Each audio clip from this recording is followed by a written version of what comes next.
You're driving home from work, normal Tuesday night. What if that was the last normal moment of your entire life? A guy named Colin Dixon found out the hard way. He got ambushed, kidnapped, his wife, his kid, taken. All of them held at gunpoint through the night. The next morning, they forced him to open up the building where he worked, and they walked out with $92 million. And here's the part that'll mess with your head. They left another $88 million behind because the money was too heavy to carry. And get this, most of the guys got caught, but $35 million has never been found. And the mastermind behind the whole thing? He's sitting in Morocco right now, a free man, because the US can't touch him there.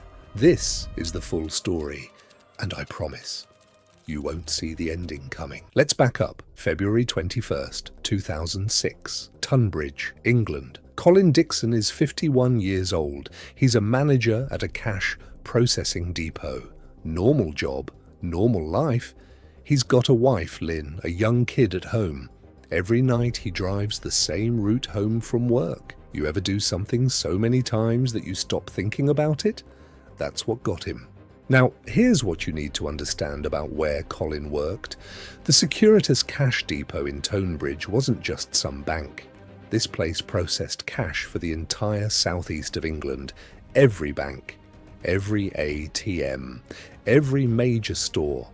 On any given night, that building held hundreds of millions in cash, and Colin Dixon had the keys. And here's where it gets crazy. The guys who planned this weren't just random criminals. They had been watching Colin Dixon for months. They knew his car. They knew his route home. They knew when he'd be alone on the road. Someone on the inside was feeding them information. But investigators wouldn't figure that out until it was way too late. So, who's running this thing? The guy calling the shots was a 25-year-old from southeast London named Lee Murray, professional MMA fighter, won fights on major cards, had a legitimate career. So why the hell was he planning a $180 million cash robbery? Because he could, and because he thought he'd never get caught. Murray spent months planning every detail, the route, the timing, the fake uniforms, the vehicles. And then, one Tuesday night in February, Colin Dixon turned off the highway and everything changed. What happened next took less than 30 seconds. 6:17 p.m. Colin's driving home, same road, same time, like always. A car pulls up behind him, flashing lights. Looks like cops. Colin pulls over. They weren't cops. Within 30 seconds, he was in their car, zip-tied, with a hood over his head. He had no idea where they were taking him. At the exact same time, a second crew went to Colin's house. His wife Lynn answered the door to what she thought were cops. She was wrong.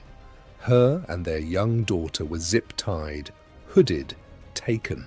2 crews, 2 locations, happening at exactly the same moment. This wasn't random. This was coordinated. They brought the whole family together to a farmhouse, Colin, Lynn, all in the same room, armed guards through the entire night. Can you imagine? Sitting there with your family, not knowing if you're going to make it to morning. And then one of the guys leans over to Colin and says, "You're going to open that depot for us, or your family doesn't go home." At around 1 a.m., they put Colin in a van dressed as a Securitas guard. He drove to the depot, walked up to the door, said everything the way he was told. The guard inside recognized him, buzzed him right in, and then the gang was inside. Just like that. No alarm, no security breach.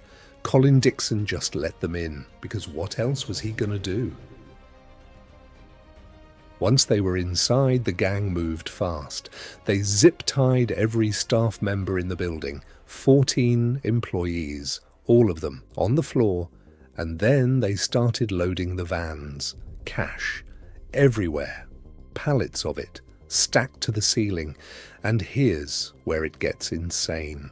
They stole $92 million, largest cash robbery in British history, and they left another $88 million behind. Not because the cops showed up, not because something went wrong. The money was too heavy to carry. They loaded so much cash that the vans couldn't hold any more. $88 million just sitting there on the floor. Nobody took it. By the time the cops figured out what happened, the vans were gone. The gang had split the cash into smaller loads and scattered across southeast England. $92 million in cash is a physical problem, not just a legal one. You can't just walk into a bank with a garbage bag full of 20s. So, what do you do with $92 million in cash when you can't spend it? And here's where smart criminals become dumb criminals. Within weeks of the robbery, gang members were splashing cash everywhere. New cars, designer gear, clubs, bottles, trips abroad. You just pulled off the biggest cash robbery in British history, and you're buying a Lamborghini. Cops love that. But the smarter members of the gang, they buried it. Literally dug holes in fields and gardens across Kent and London and buried the cash.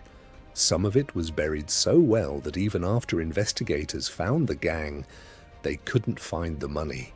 $35 million is still out there, right now, in the ground, somewhere in England. While his crew was blowing money on clubs and burying cash in fields, where was Lee Murray, the mastermind? The guy who planned all of this. He had already gotten on a plane. He was gone, and the place he went to is the reason he's never served a day in an American prison. The gang used a farmhouse to hold the Dixon family. They were there for hours. They ate, they drank, they left fingerprints everywhere. Everywhere. You spend months planning a $180 million robbery and you forget to wear gloves at the farmhouse? Cops ran the prints, got names back within 48 hours. And then came the bombshell. Remember the inside job I mentioned? His name was Emir Heisenaj. He worked inside the depot, a regular employee, trusted. Nobody suspected him. He smuggled a tiny camera into work, strapped to his body, filmed the layout, the cash storage, the security systems, the shift patterns, handed the gang everything they needed. The whole robbery was possible because someone who worked alongside those employees every single day sold them out. Cops started picking the gang up one by one. Stuart Royal arrested, Michelle Hogg arrested, Paul Allen arrested, Jetmir Buckpapa arrested, Emir Heisenaj arrested, one by one. All of them, every single one except the guy who planned the whole thing. While his crew was getting sentenced to 15, 20, 25 years, Lee Murray was beyond British reach in Morocco, a country that refused to hand him over because Morocco doesn't extradite its own citizens, and that single fact changed everything. Lee Murray holds Moroccan citizenship through his father, which means British police could find him. They could even watch him, but they could never, ever bring him back to a British prison. Morocco did arrest him, though. He was convicted in a Moroccan court and sentenced to 25 years. His crew back in England got 15 to 25 years in maximum security. The difference? They could be brought home. He never could. Lee Murray is still in that Moroccan prison today. He tried to escape once. It failed. They added years to his sentence. The mastermind of Britain's biggest robbery, locked in the one country that could hold him, but never hand him back. Does he know where the $35 million is buried? Yeah, me too. So here's where we land. $35 million is still missing right now, today. The mastermind is locked away in Morocco, beyond Britain's reach. The inside man, Emir Heisenaj, got 20 years. And Colin Dixon, the guy who was just trying to drive home from work that night, he's never spoken publicly about what happened. Some nights you just don't get to go home the same person you left as. This was episode 1 of 7 heists, each one stranger than the last. Subscribe so you don't miss it.